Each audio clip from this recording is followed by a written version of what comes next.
नमस्कार मित्रो. आज आपण इस्लामिक बँकिंग या एका वैशिष्ट्यपूर्ण बँकिंग सिस्टमविषयी माहिती घेणार आहोत.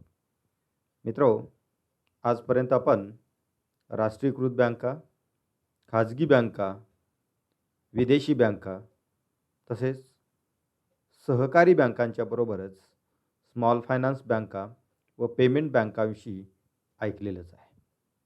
तथापि जगभरातील अरब कंट्रीज, इस्लामिक कंट्रीज, त्याचबरोबर नॉन इस्लामिक कंट्रीजमध्ये देखील जो बँकिंग प्रकार खूप मोठ्या प्रमाणात विस्तारत आहे, किंबहुना विकसनशील देशांच्या बरोबरच विकसित देशातही ज्या बँकिंग प्रकाराचा मोठ्या प्रमाणात विस्तार होताना दिसतो आहे, तो बँकिंग प्रकार म्हणजेच इस्लामिक बँकिंग. तर चला मग आज आपण या नाविन्यपूर्ण बँकिंग प्रकाराबद्दल अधिक माहिती घेऊया. विद्यार्थी मित्रो, इस्लामिक बँकिंग या बँकिंग सिस्टमविषयीची एक इन जनरल डेफिनेशन करणं तशी फारशी अवघड गोष्ट आहे. कारण जगभरातील वेगवेगळ्या देशामध्ये, वेगवेगळ्या प्रांतामध्ये इस्लामिक बँकिंग या व्यवसाय पद्धतीची अंमलबजावणी ही वेगवेगळ्या पद्धतीने होत असल्याचे आपणास दिसून येईल. तथापि या बँकिंग प्रकाराची एक सर्वसाधारणपणे व्याख्या करायची झाल्यास ती आपणास अशी करता येते. Islamic banking is the banking business on the basis of principles of Islamic finance. Islamic banking हा प्रामुख्याने इस्लामिक फायनान्सच्या प्रिन्सिपलवरती किंवा त्या तत्वप्रणालीवरती चालणारा बँकिंग बिझनेस आहे. It includes interest free banking, की ज्याच्यामध्ये व्याजविरहित बँकिंग व्यवसायाचा समावेश होतो. सर्वसाधारणपणे जगभरात या बँकिंग व्यवसायाची ओळख ही व्याजदर विरहित किंवा व्याजविरहित बँकिंग व्यवस्था या पद्धतीने केली जाते. आणि त्यामुळेच या बँकिंग सिस्टमला एक वेगळे महत्त्व जगभराच्या अर्थव्यवस्थांच्या मध्ये निर्माण झालेले आपणास दिसून येईल, की ज्यामध्ये ठेवीदार आणि कर्जदार या दोघांनाही व्याज देण्याची किंवा व्याज वसूल करण्याची तरतूद यामध्ये नसते. या बँकिंग प्रकाराचा इतिहास किंवा त्याची पार्श्वभूमी जर आपण पाहिली तर आपणास असे लक्षात येईल की जगभरातील पहिली मॉडर्न इस्लामिक बँक ही इजिप्तमध्ये अहमेद एलनाजर या अर्थतज्ञांनी सुरू केली.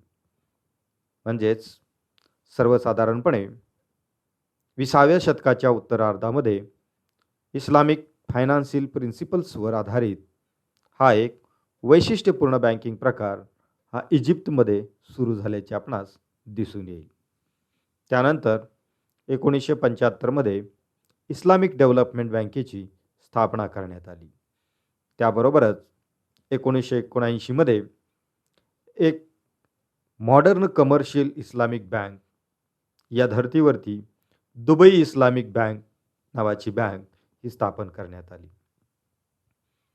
या बँकिंग संस्थेचे कार्य हे शरिया बँकिंग यावरती आधारित आहे, की ज्यामध्ये प्रामुख्याने इस्लामिक लॉ किंवा त्या संदर्भातील वेगवेगळ्या वित्तीय बाबी संदर्भातील तत्वांचा समावेश होतो. या बँकिंग प्रकारामध्ये डिपॉझिट आणि कर्ज पुरवठा या दोन्ही गोष्टी व्याजविरहित असतात.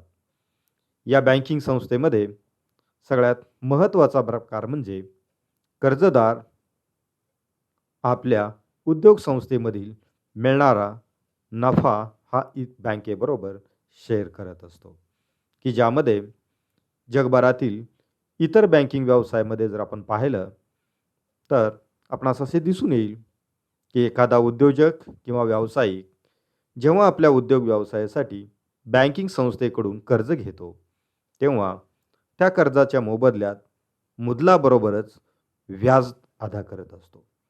परंतु इस्लामिक बँकिंग प्रकारामध्ये कर्ज घेणारा कर्जदार, उद्योजक किंवा व्यावसायिक हा बँकेस व्याज न देता आपल्या उद्योग संस्थेमध्ये किंवा व्यापारामध्ये मिळणारा नफा हा बँकेबरोबर शेअर करत असतो. म्हणजेच ही एक वैशिष्ट्यपूर्ण बँकिंग प्रणाली आहे. असे जरी असले तरी या बँकिंग संस्थेच्या बाबत एक सर्वात महत्त्वाचा नियम किंवा एक कंडिशन आपण म्हणू शकतो, की ज्यामध्ये या बँकिंग संस्थेने दिलेला कर्ज पुरवठा किंवा केलेला वित्त पुरवठा हा सट्टेबाजी व्यवसाय म्हणजे स्पेक्युलेटिव्ह ट्रेडिंग, गॅम्बलिंग किंवा ज्या बाबीवरती प्रतिबंध घालण्यात आलेला आहे अशा वस्तूंच्या व्यापारासाठी या कर्जाचा वापर करता येत नाही. तसेच अल्कोहोल किंवा पोर यासारख्या बाबीच्या व्यापारासाठी देखील या बँकिंग संस्थेने दिलेल्या कर्जाचा किंवा निधीचा वापर हा करता येत नाही. तर अशा पद्धतीची ही एक व्याजदर विरहित एक वैशिष्ट्यपूर्ण अशा प्रकारची बँकिंग प्रणाली आहे, की ज्यामध्ये ना व्याज दिले जाते ना व्याज घेतले जाते आणि म्हणून यास बँकिंग विदाउट इंटरेस्ट असे म्हटले जाते. ही बँकिंग प्रणाली प्रामुख्याने महत्त्वाच्या काही तत्वांच्यावरती कार्य करते, की ज्याला आपण प्रिन्सिपल्स ऑफ इस्लामिक फायनान्स असे आपण म्हणू शकतो. त्यामधील पहिले आणि महत्त्वाचे तत्व म्हणजे प्रॉफिट अँड लॉस शेअरिंग मोड, की ज्याला मुशारका व मुधारबा असे त्या ठिकाणी म्हटले जाते, की ज्यामध्ये उद्योग किंवा व्यावसायिक संस्थेस मिळणारा नफा किंवा त्यांना होणारा लॉस किंवा तोटा याचे शेअरिंग केले जाते. त्याचबरोबर दुसरे तत्व म्हणजे इजारा. इजारा म्हणजेच लिझिंग किंवा रेंटिंग. यामध्ये बँकिंग संस्था आपल्या क्लायंटसाठी हव्या असणाऱ्या वेगवेगळ्या प्रकारच्या ॲसेट्स किंवा यंत्रसामुग्री खरेदी करते आणि संबंधित व्यक्तीस किंवा संस्थेस रेंटल तत्वावरती किंवा भाडे तत्वावरती वापरण्यास देत असते. जेव्हा त्या संबंधित वस्तूच्या देवाणघेवाणी संदर्भातील संपूर्ण पेमेंट हे प्राप्त होते तेव्हा त्याची ओनरशिप ही संबंधित क्लायंटला ट्रान्सफर केली जात असते. म्हणजेच आपल्या देशातील वेगवेगळ्या प्रकारच्या लीज फायनान्स संस्था ज्या पद्धतीने फायनान्स करतात त्यासारखा प्रकार इस्लामिक बँकिंग फायनान्समध्ये देखील वापरला जात असतो. त्याचबरोबर पुढचे तत्व म्हणजे बेसलाम, की ज्यामध्ये सेल्स कॉन्ट्रॅक्टचा हा समावेश असतो, की ज्यामध्ये डिफर्ड पेमेंट पद्धतीने सेल अँड परचेसचे ट्रान्झॅक्शन हे त्याच्यामध्ये केले जात असते, की ज्याच्या आधारे गरजू लोकांच्या क्रेडिटच्या गरजा व त्यांच्या वेगवेगळ्या प्रकारच्या आवश्यकतांची पूर्तता केली जात असते. पुढचे तत्व म्हणजे सुकुकू. सुकुकू म्हणजेच सर्टिफिकेट्स ऑफ ओनरशिप, की ज्याच्यामध्ये वेगवेगळ्या बँकिंग संस्था विशेषतः या इस्लामिक बँकिंग संस्था आपल्याकडील सुकुकू हे त्या ठिकाणी ओनरशिप सर्टिफिकेट्स हे त्या ठिकाणी सेल अँड परचेस करून त्याच्या आधारे वेगवेगळ्या प्रकारचे ॲसेट्स जनरेट करत असतात व ज्याच्या माध्यमातून या बँकिंग संस्था आपल्यासाठी आवश्यक असणारा रेव्हेन्यू हा जनरेट करत असतात. या सर्व तत्वांचा अभ्यास केला असता आपणास असे दिसून येईल की या बँकिंग प्रणालीमध्ये ज्या व्यक्ती डिपॉझिट ठेवत असतात त्या व्यक्ती बँकेकडून व्याजदराची अपेक्षा करत नाहीत. त्याचबरोबर बँकिंग संस्था ज्या कर्जदारांना कर्ज पुरवठा करतात त्यांच्याकडून व्याजाची आकारणी करत नाहीत.